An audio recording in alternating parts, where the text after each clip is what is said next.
Fireworks erupted on GB News as Michelle Dewberry tore into do-gooders, outraged by the High Court ruling to boot asylum seekers out of the Bell Hotel. With migrants being evicted from the Essex site and speculation mounting over HMOs as their next stop, tensions hit boiling point.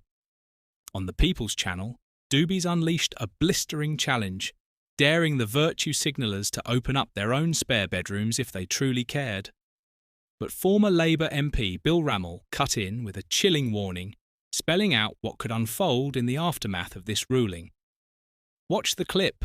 Did you know over 95% of our viewers aren't subscribed? Subscribing is free and helps us create more great content. Hit subscribe now and join our community. There are two very, very strong perspectives on this. You're just hearing that perspective there from Epping. Jubilation. Those local people feel they have scored a victory. I'm telling you now, the other side of this, I mean, David is giving them a round of applause. Let me just tell you the other side of this before I come back to David. The other side of this was people saying, well, hold on.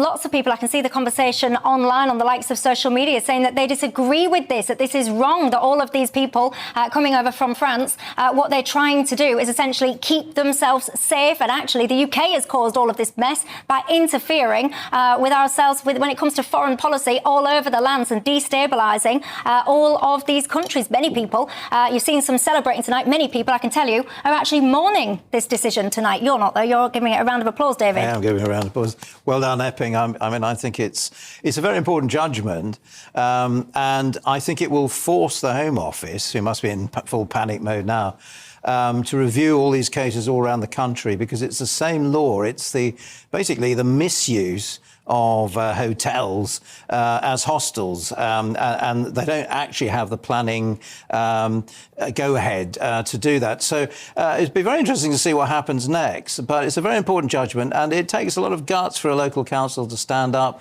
and these great people here we're seeing on the screens, relentless demonstrations have really brought this about as well, demonstrating real support for this. So I think they should be very proud of themselves. Well, I've got to tell you, I think they certainly are.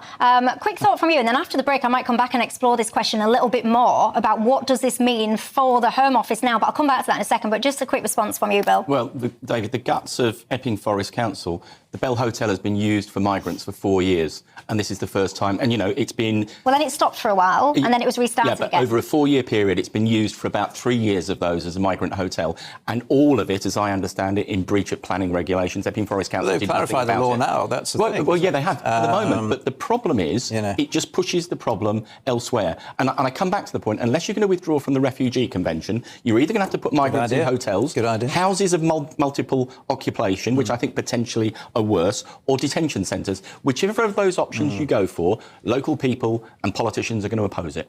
Well, what would you say then? In fact, actually, I might go back to Patrick and ask him to ask one of these locals that question then. Would they be happier with these men in HMOs, I don't know, in the residential streets? Is that the solution? I've got a solution. All these do-gooders that stand there saying refugees welcome and all the rest of it, open up your spare bedrooms. Why don't we create a little scheme so that anyone that's pro all of this stuff, as is their right to be in a democracy, what about their spare rooms? Isn't that a potential solution? Share your thoughts in the comments below. Don't forget to hit the like button and subscribe to the channel.